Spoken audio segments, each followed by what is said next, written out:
Le débrief de la matinale, les temps forts de ce que vous avez entendu ce matin sur Europe 1. Y aura-t-il une enquête suite à l'attaque chimique dans le nord de la Syrie? C'est ce que souhaite une partie des membres du Conseil de sécurité des Nations Unies qui se réunira tout à l'heure en fin de journée. Qu'en pense le ministre adjoint des Affaires étrangères du régime syrien, Ayman Soussan, était mon invité tout à l'heure à 7h45. Si vous avez une commission, comme des fois l'expérience, politisée, on a déjà le jugement avant de partir sur place, c'est un peu bizarre de l'accepter. Donald Trump est passé dans le camp des ennemis de la Syrie depuis le bombardement de la semaine dernière? Ce n'est pas nous qui les a fait des ennemis. C'est eux qui ont choisi d'être l'ennemi de la Syrie. Mais pour vous, ce sont des ennemis? D'après ce qu'ils ont fait en Syrie, oui.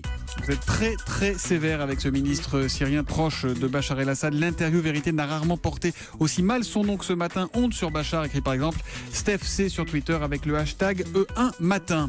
Le match Dortmund-Monaco a été reporté hier soir après une triple explosion près du bus de l'équipe allemande. Très rapidement, l'entraide s'est mise en place sur les réseaux sociaux, notamment pour trouver un hébergement aux supporters monégasques. Écoutez, c'était dans le journal de 7h30. Je ne pouvais pas les laisser dormir dans la rue ou dans leur voiture. J'ai de la place chez moi. C'était naturel de le faire après cette soirée de terreur. C'est super sympa, on ne s'attendait pas à autant d'accueil rapidement. Ils nous ont aidés même autour du stade, il y avait déjà des supporters allemands qui nous demandaient un peu comment on allait se débrouiller, si on avait déjà une solution pour dormir.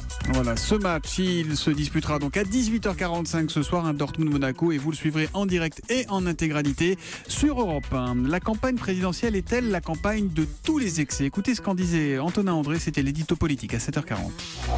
La gifle reçue par Manuel Valls pendant la primaire, les œufs reçus en plein visage par Emmanuel Macron et lancés sur François Fillon. Sans parler des enfarinages, la violence en fait, elle est omniprésente, elle est partout.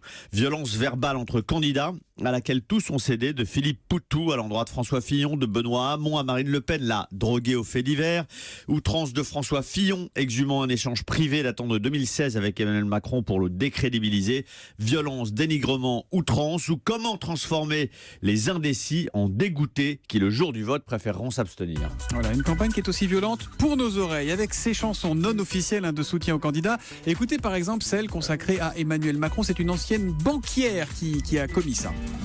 Oui, on marche, ça marche pour moi et toi, comment? Alors ça c'est pour Macron. Il y a aussi Mélenchon, d'ailleurs en 2012 il avait déjà sa chanson et ses supportrices, Jean-Luc Mélenchon.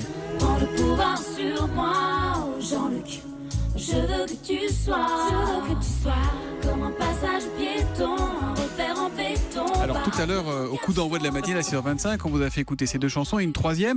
Et on vous a demandé de voter pour votre préférée.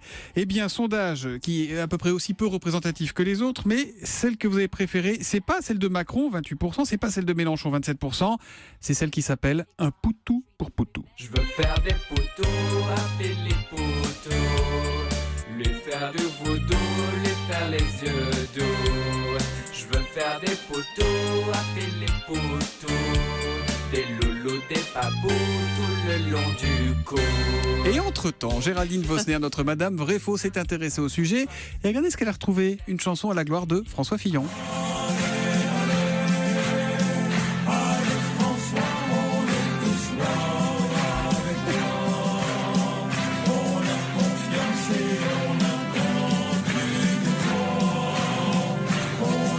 Voilà, il vaut mieux aller lire les programmes que d'écouter des chansons pour faire son choix. Merci Alors, pour ce débrief. c'est celle de Poutou. Ah, allez, un petit coup de Poutou. Non, mais j'en ai une pas mal. Allez, Poutou.